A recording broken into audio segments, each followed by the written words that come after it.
Okay, so Darius Washington and the culture topic. So Darius, since 2013, you've become part of so-called popular culture when the band or the popular band called Phish made a song about you. How did you feel about it when you learn about it? It's a privilege, for such a famous group that has a large following, to make a song about about me. So it's nice, just to it's a very unique song. It talks about just about keep your head up and and not falling and better get back up and I think one of the band members he went through a similar situation when he was in college.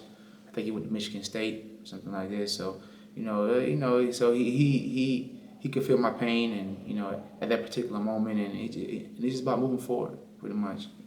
You mean one of the band members? Yes. One of the band members played basketball back in his day and had a similar situation. When you learn about that, or did the band let you know about that ahead? No. Actually, I think someone sent me an article about it when the song first got hot, and I checked it out on YouTube, and I forwarded it to my mom and my dad, and I was like surprised. At first I didn't understand the song. I thought maybe they were trying to make a joke about it or something like that, but But as I listened to the lyrics, I Googled the lyrics and stuff like that, and read a couple articles that explaining why they did this particular song about me. I understood it. So it's a privilege. Not everyone gets a song written about them every day. Whether it's good or bad. I don't think the situation was bad. It's life. You make some and you miss some, but it's about It's about how you bounce back from it, The interesting part is that though it's about you, you're not mentioned particularly in that song. I mean, by your name. Yeah. But I mean, like I said, when you read the lyrics and in certain parts of the song, you can put the pieces together like a puzzle and pretty much understand. They're talking about me and my situation, but like I said, it's about just, I took more from the song, not about being about myself, but about just life, period. About just keep it moving, The song is called The Line, speaking about the free throw line, of course. And it's dedicated to one of probably the saddest moments of your career, when you actually could put your team into the NCAA Tournament, but you missed both free throws at the end of the game in 2005. So is it really like the top sad moment of the career, or how would you call it? I don't think it's the most saddest of my career. It's I look at it as a learning experience. At that particular moment, it was, and like I said, because I was young and I put everything I had in me in that game, because I wanted to get that bad. I feel that we worked hard as individuals and as a team to make it to the tournament that year.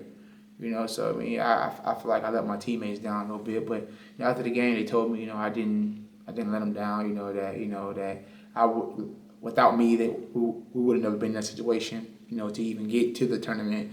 So I don't look at it as sad. I just look at it as a stepping stone to who I am today. Was it interesting somehow, or were you curious why they came up with that song even 8 years after that event happened? Nah, I mean, we don't know how long the song was in the making. Maybe they were trying to find the right lyrics to make the song as great as it is. So it could have been in the making 7 years ago, but maybe they didn't find the right beat, the right music is everything has to be in order to make a hot song or a top hit.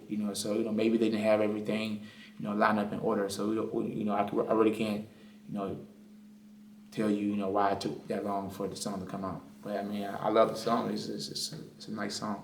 When it came up, so did you receive immediately some sort of new popularity through that? Yeah, you know, I had a lot of people hit me up on, you know, Instagram and Facebook and Twitter, you know, pretty much all the social media sites, and you know, I had people, you know, that was fans of the music group, you know, add me and stuff like that, and ask me about the song and things like that. But you know, I mean, I even had, you know, reached out to my agent to have him see can he, you know, reach out to them and to maybe we could do a music video of the song, or maybe I can, you know, go to one of the concerts and go on stage and stuff like that. You know, try to enjoy it. You know, it's a privilege. You know, especially for a hot group like that to, you know, even make a particular song about me. I think that the lyrics are quite cool. Do you think it's quite right, in the right way describe the feelings you've had? Yeah. You know, if I could write a song, you know, it would definitely be,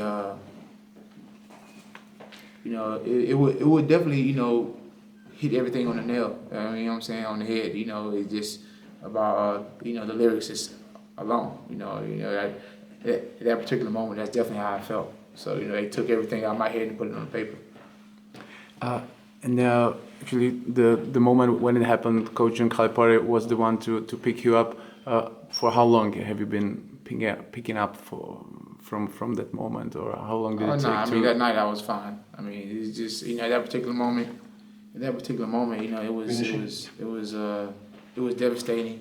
Of course, you know, because I love, you know, because we didn't make it to the tournament. But you know, that night, you know, I was pretty fine. You know, it was like water under the bridge. You know, I had to pick myself up, put the pieces together, and keep it moving. And last thing, so what was worse, this moment or not being drafted year after that? I would say this moment. You know, not being drafted is out of my control.